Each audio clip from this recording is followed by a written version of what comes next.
Animation ఇండస్ట్రీలో మహావతార్ నరసింహ ఒక పెద్ద మైలురాయిగా నిలిచిపోయింది. దాన్ని దాటడం ఏ ఫిల్మ్ మేకర్కైనా చాలా పెద్ద సవాల్. వేరే ఫిల్మ్ మేకర్ సంగతి పక్కన పెడితే స్వయంగా ఆ మూవీ డైరెక్టర్ అశ్విన్ కుమార్ గారు కూడా తన నెక్స్ట్ ప్రాజెక్ట్ మహావతార్ పరశురాంని డిజైన్ చేస్తున్నప్పుడు ఆడియన్స్ ఎక్స్పెక్టేషన్స్ తలుచుకుని ఆయన మైండ్ కూడా కొద్దిసేపైనా బ్లాంక్ అయి ఉంటుంది. ఇకపైన మహావతార్ యూనివర్స్ నుంచి వచ్చే ఏ ప్రాజెక్ట్ అయినా సరే నరసింహ సెట్ చేసిన స్టాండర్డ్స్ ని దాటాల్సిందే. దీన్ని ఎవరూ ప్రాధంలేరు. ఇప్పుడిదే అగ్ని పరీక్షను ఎదుర్కోవడానికి మన ముందుకొచ్చింది Mahavatar Parashuram first look motion poster. ఈ వీడియో చూశాక నా బుర్రలో చాలా ప్రశ్నలు మెదిలాయి. మీకు అలాగే అనిపించిండొచ్చు. చూద్దాం మన ఆలోచనలు ఎంతవరకు కలుస్తాయో. అందరికీ నమస్కారం. ముందుగా ఈ మోషన్ పోస్టర్ పాజిటివ్స్ గురించి మాట్లాడుకుందాం. ఇందులో మొదటి షాక్ ఇచ్చే ఫ్రేమ్ ఏంటంటే ఒక పెద్ద కాలు వచ్చి రక్తపు ఊబిలో పడటం.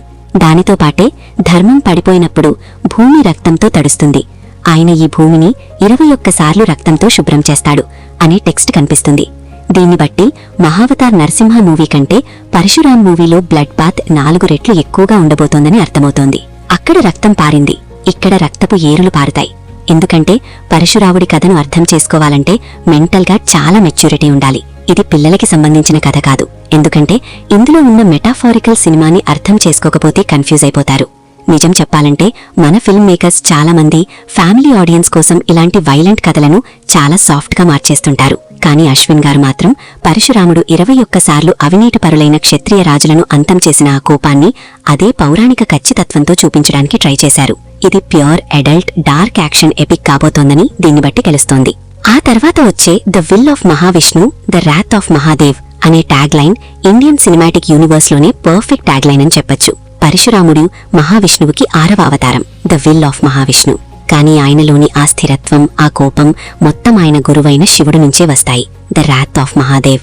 ఈ ఒక్క లైన్ అర్థం చేసుకునే వాళ్లకి పరశురాముడి క్యారెక్టర్ సైకాలజీ మొత్తాన్ని భలే డిఫైన్ చేసింది. ఈ షాట్లో రక్తంతో తడిసిన గొడ్డలి అంటే పరశు స్క్రీన్ మీదకు వచ్చినప్పుడు దాని డిజైన్ గమనిస్తే మధ్యలో త్రిశూలం సింబల్ ఉంటుంది. పురాణాల ప్రకారం ఈ అస్త్రాన్ని స్వయంగా శివుడే ఆయనకిచ్చాడు. ప్రస్తుతానికి క్యారెక్టర్ని పూర్తిగా రివీల్ చేయకపోయినా ఆ గొడ్డలి డీటెయిలింగ్ మాత్రం చాలా అద్భుతంగా ఉంది. అందులో చాలా సింబలిజం దాగుంది. మీకు గుర్తుంటే మహావతార్ నరసింహ ఎండింగ్లో పరశురాం అనౌన్స్మెంట్ వచ్చినప్పుడు గొడ్డలి మీద ఇంత డీటెయిలింగ్ లేదు, కేవలం ఓం నమః శివాయ అని మాత్రమే రాసి ఉంది. ఇందులో ఇంకో మేజర్ పాజిటివ్ పాయింట్ ఏంటంటే బీజిఎం.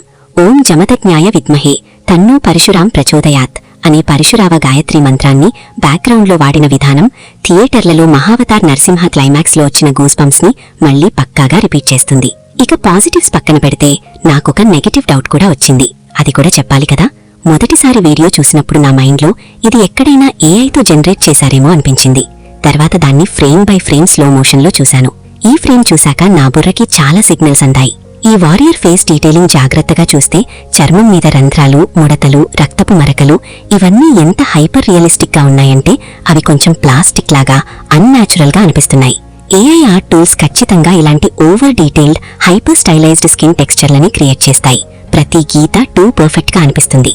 ఇక గాల్లో ఎగురుస్తున్న ఆ తల ఫేస్ చూస్తే క్లియర్ గా అది ఏఐ అన్‌క్యానీ వ్యాలీ ఎఫెక్ట్ కి లైవ్ ఎగ్జాంపుల్. అంతేకాకుండా ఆ యోధుడు అరుస్తున్నప్పుడు కళ్ల దగ్గర, బుగ్గల దగ్గర కండరాలు కదిలే ఆ చిన్న చిన్న న్యాచురల్ మైక్రో ఎక్స్ప్రెషన్స్ కొంచెం స్టిఫ్ గా అనిపిస్తున్నాయి. ఏదో ఒక high detailed 2D AI image ని యానిమేట్ చేసినట్టు లేదా 3D మెటా హ్యూమన్ మోడల్ మీద ఏఐ టెక్స్చర్స్ ని మ్యాప్ చేసినట్టు అనిపిస్తోంది. అందుకే అదొక కదిలే పెయింటింగ్ లాగా ఫీల్ ఇస్తోంది. వెనక బ్యాక్గ్రౌండ్ బ్లర్ అవుతున్న విధానం కూడా ట్రెడిషనల్ 3D రెండర్ కంటే ఆర్టిఫిషియల్ గా ఏఐ జనరేట్ చేసిన బొకే ఎఫెక్ట్ లానే అనిపిస్తోంది. ఏఐ ఎప్పుడూ కూడా సబ్జెక్ట్ ని బ్యాక్గ్రౌండ్ నుంచి హైలైట్ చేయడానికి ఒక రకమైన మైక్రో కాంట్రాస్ట్ ని వాడుతుంది. అది ఈ ఫ్రేమ్ లో స్పష్టంగా తెలుస్తోంది. చివరి ఫ్రేమ్ లో చూసినా సరే ఒక 100% ఏఐ బేస్ ఫ్రేమ్ మీద దీన్ని కంపోజ్ చేసినట్టు హింట్స్ ఉన్నాయి.